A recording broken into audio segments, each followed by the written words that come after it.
What's going on, everyone? Cassie Soto of Vegas Nation here with you. The NFL owners' meetings wrapped up on Wednesday over in Arizona, and Raiders beat writer Vinny Bonsignore was there to bring us all the goods. He joins us now to tell us his top 3 takeaways from Phoenix. Number one, I felt like Mark Davis taking ownership of what's happened over these last 9 years or so. Obviously, the Raiders moved on from Derek Carr. Derek Carr, right or wrong, shouldered a lot of the blame for the lack of success over the 9 years, 2 winning seasons, 2 playoff appearances, no playoff wins. Derek only played in one playoff game. And he took a lot of blame for that.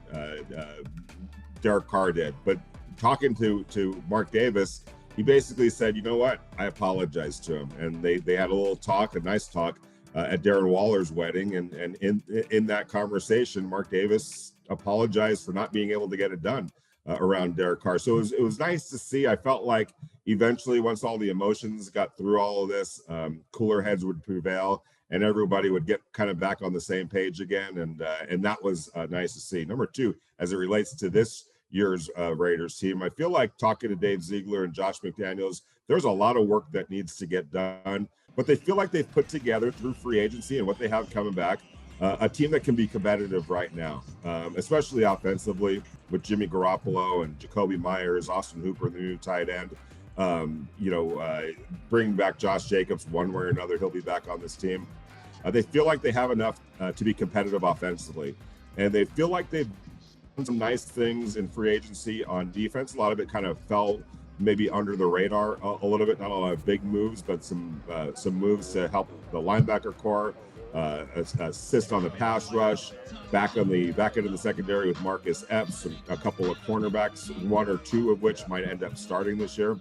And so what they've basically done is create a little bit of a comfort level for themselves that they don't have to make major reaches in the draft. They can be really selective and really disciplined in who they take in the draft, especially with that number 7 pick. I would expect that it's going to be defense, but you just never know. And by putting together the football team that they have thus far, including Jimmy Garoppolo at quarterback, they can be really disciplined and not desperate in the draft. And as it relates to Jimmy Garoppolo, I think I sense some excitement in the Raiders building about getting Jimmy G in the fold.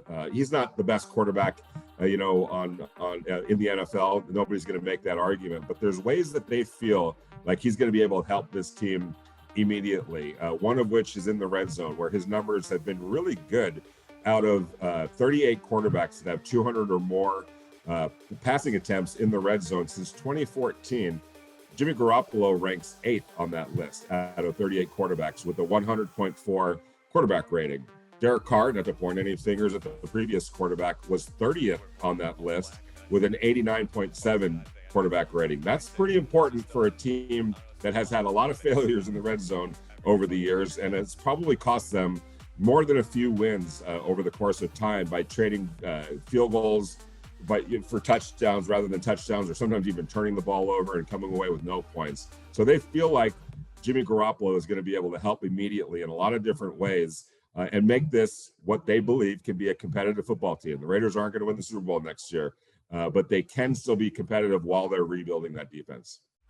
For more on the NFL owners' meetings and all of your Raiders news, go to vegasnation.com.